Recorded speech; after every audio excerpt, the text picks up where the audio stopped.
on ne nous dit pas toute la vérité qui se cache dans cette guerre entre l'Ukraine, la Russie, le bloc européen et les États-Unis. On nous ment.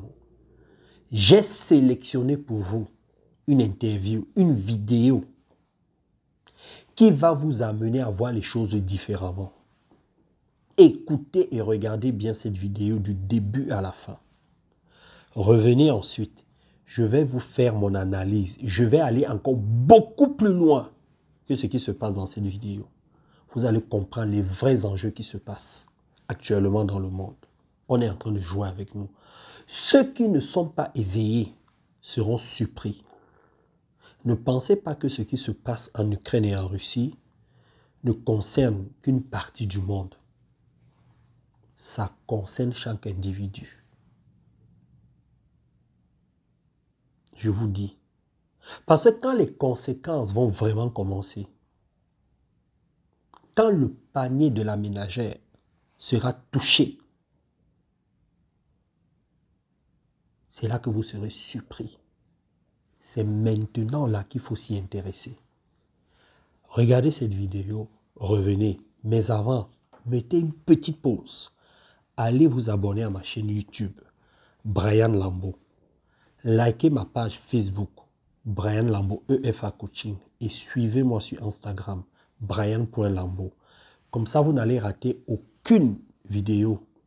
Parce que je fais une vidéo chaque semaine sur le développement personnel, spirituel et sur l'entrepreneuriat.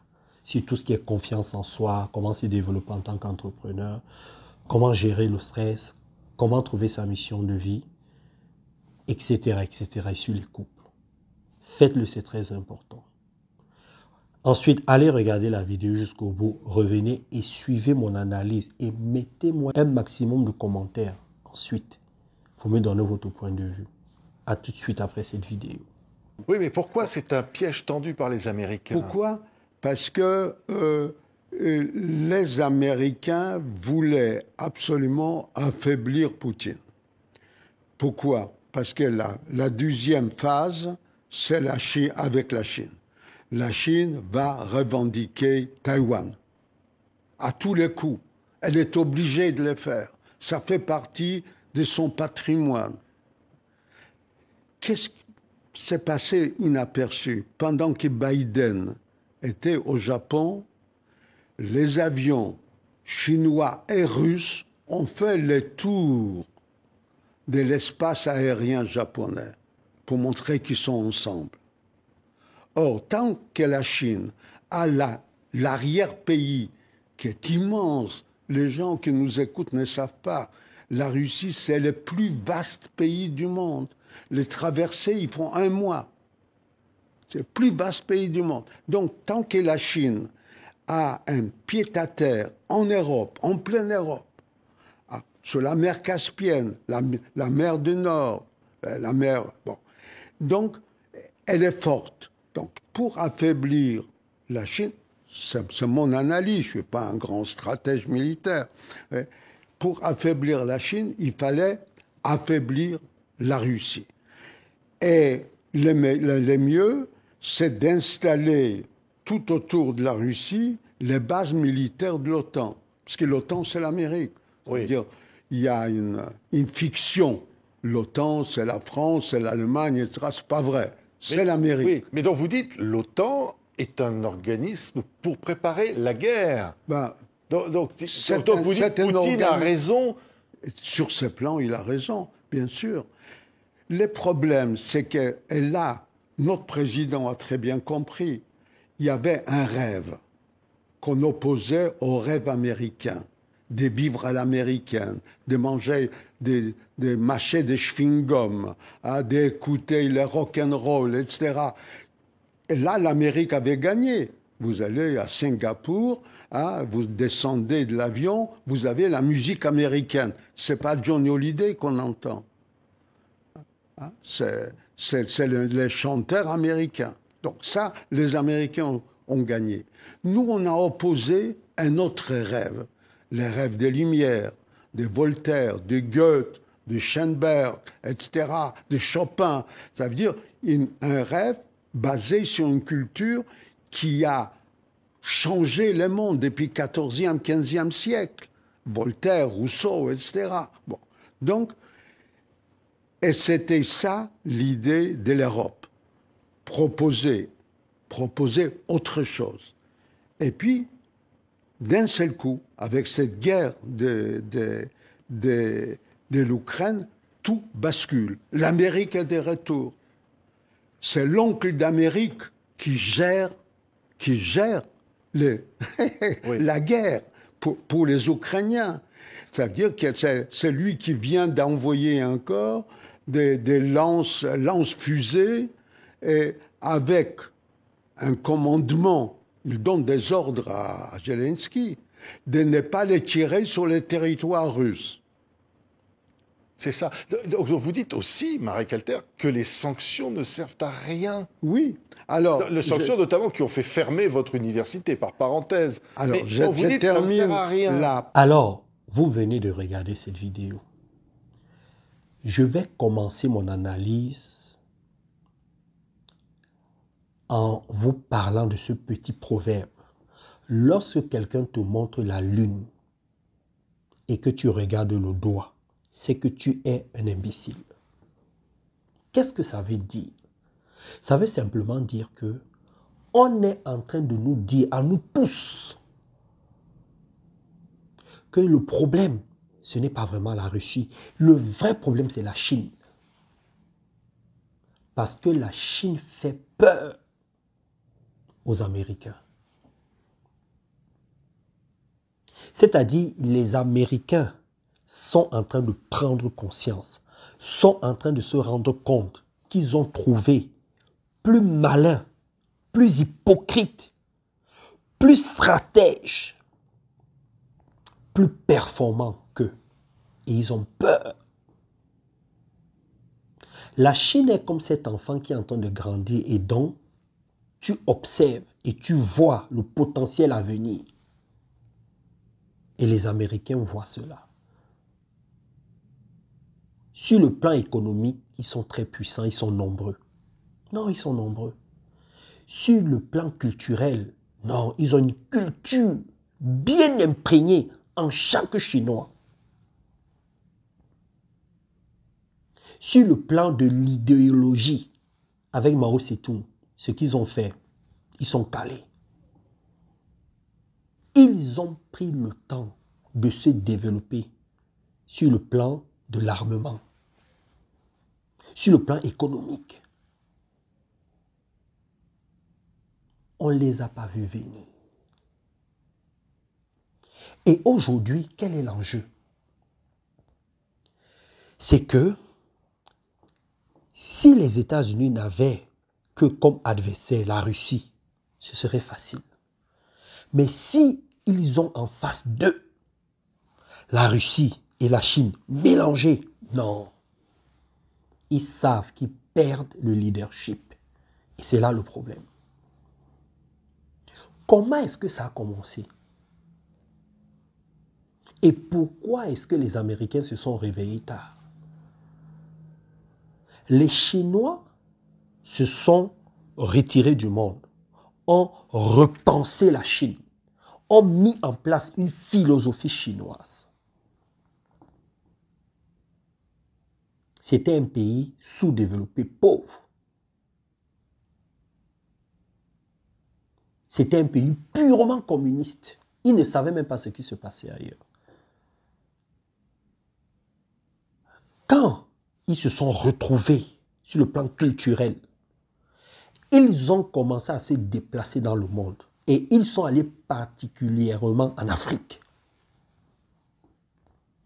Et on sait tous que l'Afrique est comme cette femme que tout le monde envie, que tout le monde convoite.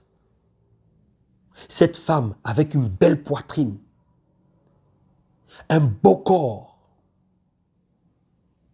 Certains la mis de loin, convoitisent cette femme de loin, font semblant de ne pas s'intéresser à cette femme, placent les pions et attendent le bon moment pour faire des avances.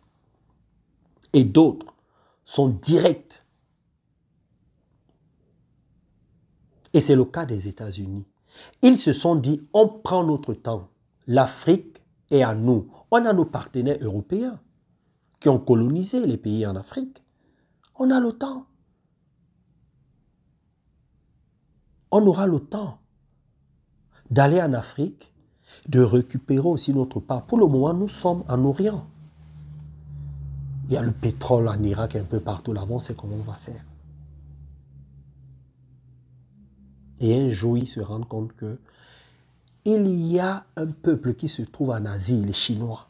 Ils arrivent en Afrique, ils sont en train de s'installer. Ils sont en train de prendre les ressources naturelles.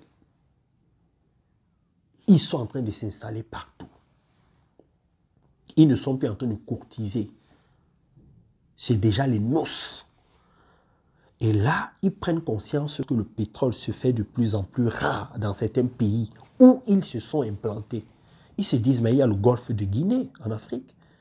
Il y a tellement de richesses. Il y a le bon pétrole là-bas. Parce qu'il ne faut pas croire, il y a des pays où on trouve du pétrole, mais pas du bon pétrole. Ah oui. Et en plus de cela, ils voient que la Russie est en train de revenir à nouveau en Afrique. Ils se disent, mais ces deux personnes-là sont en train de s'imposer. Et là, ils se disent, mais d'ici 100 ans, on ne va plus exister. Voilà l'enjeu. Parce qu'ils savent qu'en affaiblissant la Russie, ils vont toucher la Chine. Ils n'auront qu'un seul adversaire. Mais c'est plus la Chine qui fait peur aux États-Unis.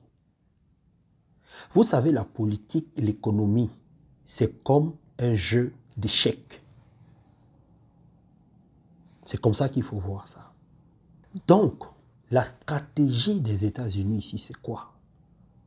C'est de s'installer en Europe. Parce qu'ils ont pris conscience que les Européens sont très mous. Parce que vous savez qu'après la Seconde Guerre mondiale, le monde s'est divisé en deux. Les États-Unis ont pris une partie du monde, les Européens ont pris une partie du monde et chacun faisait ses business. Chacun allait dans certains pays pour reprendre des ressources naturelles. Seulement que la partie où les Européens se sont installés, cette partie-là a commencé à se révolter, dont les Africains. Ils ont commencé à se dire, on en a marre. On veut aussi signer des contrats avec d'autres partenaires, dont la Chine, la Russie. Et les Américains, qui sont à la tête de tout ça, se disent, mais non, vous les Européens, nos partenaires, vous êtes en train de tout perdre. Il faudrait qu'on revienne s'installer de façon stratégique en Europe. Comme ça, on sera beaucoup plus près de vos colonies et on va reprendre les choses en main. Parce que vous savez tout ce qui est en train de se passer. L'Angleterre a perdu presque toutes ses colonies en Afrique. La France est en train de perdre presque toutes ses colonies dans les 15 pays qu'elle a colonisés en Afrique. Et vous savez qu'il y a de plus en plus de sympathie pour les Russes. Et les Chinois se sont déjà bien installés en Afrique. Parce que quand les Chinois viennent en Afrique, ils se comportent comme les Africains. Ils vendent les beignets, ils font la maçonnerie, ils font tous les métiers que peuvent faire les Africains. Donc eux, c'est déjà un mariage consommé. Vous avez déjà beaucoup d'Africains qui parlent mandarin, qui vont en Chine. Et les Américains ne peuvent pas accepter ça. Donc c'est ça la stratégie aujourd'hui. Voilà l'enjeu. Les Américains connaissent les Russes connaissent les Américains. Ils se connaissent.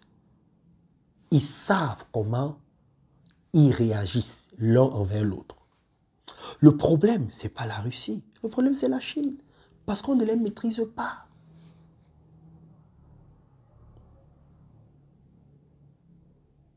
Maintenant, je veux m'adresser à mon peuple africain. On est bête. On est idiot. Je vais choquer certaines personnes, mais c'est la vérité. Nous, en Afrique, on a encore les problèmes de base. Je vous dis bien, on a les problèmes de base, que ce soit les gouvernants, comme le bas peuple. On a encore les problèmes de base, c'est quoi? C'est avoir une belle voiture, une grande maison, avoir beaucoup d'argent en banque, narguer les autres, montrer qu'on a réussi individuellement. C'est une erreur. Il n'y a aucun peuple qui a réussi sur cette terre en se comportant comme on se comporte en Afrique. Il n'y en a pas.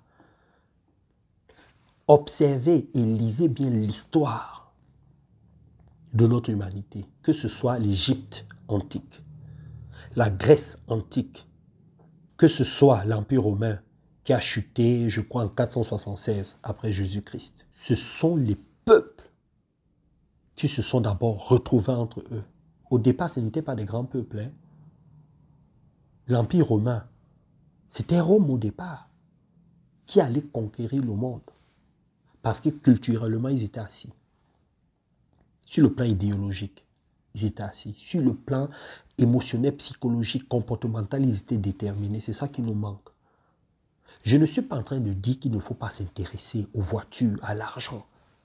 Il faut penser beaucoup plus grand. Regardez comment nous sommes nombreux et on pense petit. Tout le monde nous envie. La plupart des peuples mettent des stratégies pour venir nous envahir. Et nous, nous sommes là, on observe, on rit, on danse. On passe le temps à danser, à rire, à accumuler les biens. Alors que les autres peuples pensent comment ils vont diriger le monde dans les 200 prochaines années. Et nous ne sommes même pas assis autour de la table des gens qui décident dans ce monde. Alors qu'on a plein de richesses. Vous ne pensez pas qu'il y a un problème qui ne va pas là avec nous-mêmes? Nous sommes divisés. Les autres peuples aussi sont divisés, mais quand il faut développer leur pays, ils sont unis. Regardez ce qui se passe en France, en Espagne, aux États-Unis, un peu partout, même en Russie. Regardez ce qui se passe. Ils sont unis quand il s'agit de la politique internationale. Il nous manque cela. Nous ne sommes pas intelligents. Il est temps qu'on comprenne que nous sommes convoités par tous ces peuples-là parce que nous sommes la richesse. Parce que tout a commencé en Afrique. Arrêtons de regarder le doigt, regardons la lune. Ils sont en train de nous dire, c'est vous qu'on convoite. On ne veut pas qu'il y ait des Russes chez vous en Afrique. On ne veut pas que les Chinois s'affirment en Afrique. Et la guerre commence d'abord entre eux. C'est comme ça que ça marche. Mais est-ce qu'on va donc comprendre ça? On va passer le temps à regarder le doigt au lieu de regarder la lune. L'enjeu de cette guerre, c'est l'Afrique, il ne faut pas croire. Hein. La première étape, c'est la Russie, pour l'affaiblir. Ensuite, c'est la Chine. Et beaucoup plus loin, c'est l'Afrique. Parce que c'est là-bas qu'il y a toutes les richesses. Alors, regardez cette liste. On appelle ça généralement le BRICS. Brésil, Russie, Inde, Chine, Afrique du Sud. Ce sont les pays émergents sur le plan économique, sur le plan politique, sur plein d'autres plans. Ensemble, là, ces pays représentent près de 50% de la richesse créée dans le monde. Et si vous rajoutez à cela d'autres pays émergents comme le Mexique, l'Indonésie, le Nigeria et la Turquie, vous pouvez comprendre que les États-Unis se sentent en danger. En fait, tous les pays qui ont tiré parti de la Seconde Guerre mondiale se sentent en danger. Et l'enjeu ici, là, c'est le pouvoir. Et c'est pas là que je voulais chuter. Le pouvoir. Voici ce qui dérange l'homme depuis la nuit des temps. Vous savez, il y a des peuples, des personnes qui ne savent pas comment se comporter en tant que second, en tant que troisième, en tant que quatrième, cinquième pays. Il y a des peuples, des gouvernements, des personnes qui ne savent se comporter que si ils ou elles sont en première ligne. Réfléchissez vous-même. même chez vous, si vous avez toujours été un leader et qu'on vous empêche de parler, de vous exprimer, de montrer vos capacités, vous serez perdu. Et c'est ce qui se passe avec ces peuples qui ont toujours dirigé le monde. Les États-Unis, le bloc européen, etc., etc. S'ils se retrouvent aujourd'hui en seconde ou en troisième zone, ils ne sauront pas comment se comporter. Et là, ça va être la chute. Donc, ils ont fait cette étude-là, psychologique et comportementale, et savent qu'ils ont besoin d'être à la tête. Et pour être à la tête, il faut couper la tête des autres pays qui veulent émerger. Regardez par exemple, quand il y a des grandes décisions à prendre, tous ces pays-là sont à genoux devant les États-Unis. Tous. Je ne suis pas en train de dire que c'est quelque chose de mauvais, mais je vous amène à prendre conscience pour que vous puissiez comprendre que le pouvoir, c'est l'énergie qui est en train de détruire notre planète Terre. Ah oui. Vous savez, quelqu'un qui aime le pouvoir est une personne qui manque de confiance en soi. Parce que quand tu cherches tout le temps le pouvoir, tu cherches toujours à t'imposer et jamais à t'affirmer. Et comment tu t'imposes? C'est à travers les armes. Regardez le budget de certains pays en termes d'armement. Et dans ces pays-là, il y a des gens qui meurent de maladies, qui meurent de famine. Mais quand vous voyez le budget qu'on met dans les armes, vous trouvez que ce n'est pas logique. Pourquoi ces pays-là le font? Parce qu'ils n'ont pas confiance en eux. Ils ont besoin d'être rassurés. Et pour cela, ils ont besoin des armes. C'est le pouvoir. Quelle est la solution que j'apporte en tant que coach en développement personnel et professionnel, spécialiste en intelligence émotionnelle et relationnelle? C'est cette solution-ci. 1. Il faudrait impérativement créer un gouvernement mondial, mais un vrai gouvernement mondial. Pas des organisations comme l'ONU, l'Organisation mondiale de la santé, l'OTAN, toutes ces choses-là. Non, ça sont des façades de ça. Tout ça, ce sont des organisations de guerre, de manipulation, de domination, de pouvoir. Non, il faut un vrai gouvernement mondial en mettant l'être humain au centre. Et comment ça va se faire?